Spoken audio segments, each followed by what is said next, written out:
palengke. Ay, hindi palengke. Saan tayo pupunta, tay? Palengke. Ay, hindi palengke, tay. Palengke sa pundasyon.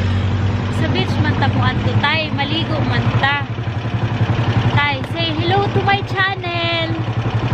Hello to my Sally. Subscribe! Abay, bulong nga, subscribe na kayo sa aking anak. Dali. Kayo sa aking anak. Subscribe na kayo At tayo sa aking anak. sa aking anak. Thank you for watching. Thank you po Thank you for watching. for watching.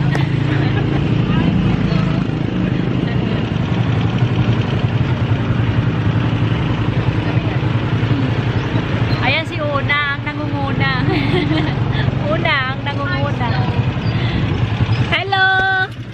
Hello kayo dyan sa nasa likod. Hi! Hi everyone! Yee, isa mo kikaon.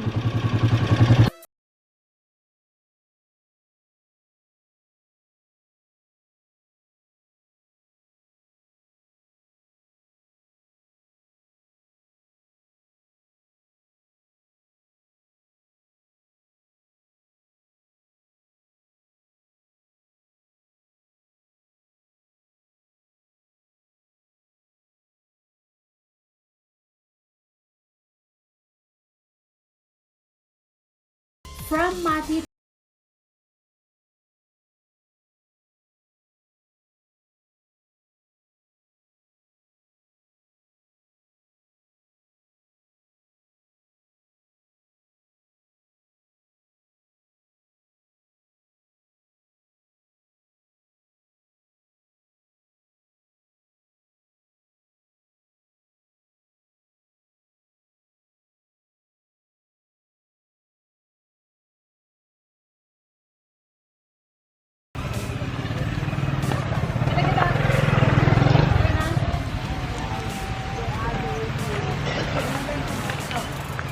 Pila ka, Ebek? Ebek pila? Ha? 110. Pwede pila lang na mo sa cottage niya. Sige, sige. Punta. Paano na nyo? 110 na. 110. Kaya nakaw na 110. Oh, ito man. Dili, kami Tanan na 110. Boga na natin yung mga bakit. So, ito na yung mga cottage nila dito, guys. Super ganda-ganda. So, meron doon sa dolo. Ayun. So, actually, doon kami noon, kapag naliligo kami, doon kami banda.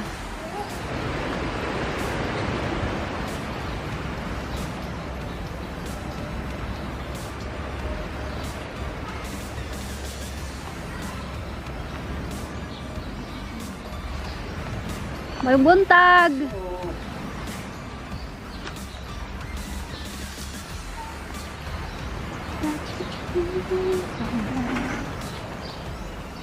So ito yung mga cottage nila, bakante pa. Their entrance is just 5 pesos each person and the cottage. Ito na. Oh my god. So yan yung kanilang chair. So, 100 to 250 pesos ang rate ng kanilang. Wow!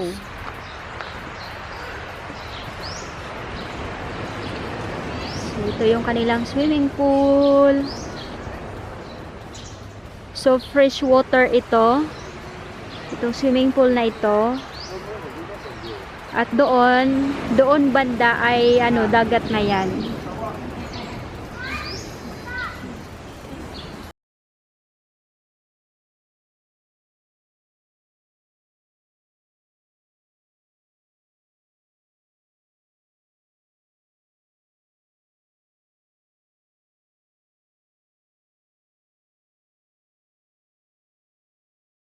Grabe, ang sarap bumalik maligo dito.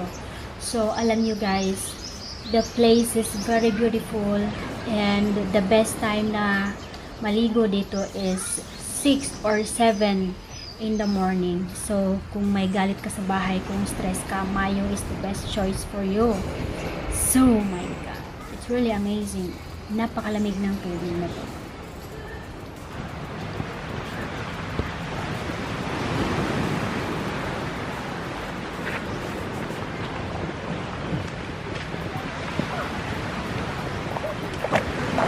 Guys, nandito na kami sa Mayo.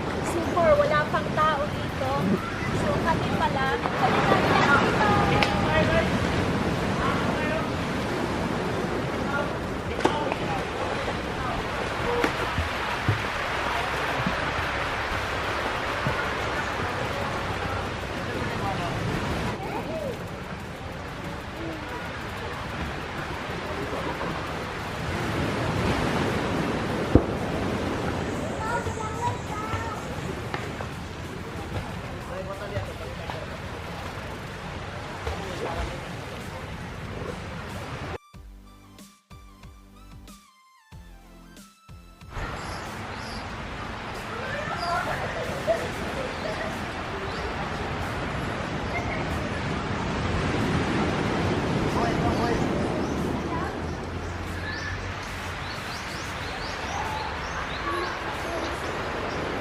Alam niya ba?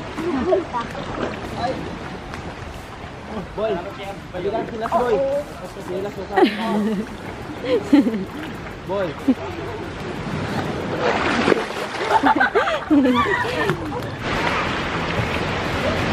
So, ayan, kami pa lang dito.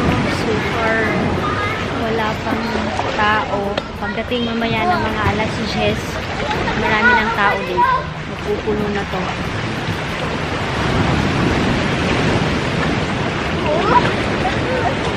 Ah!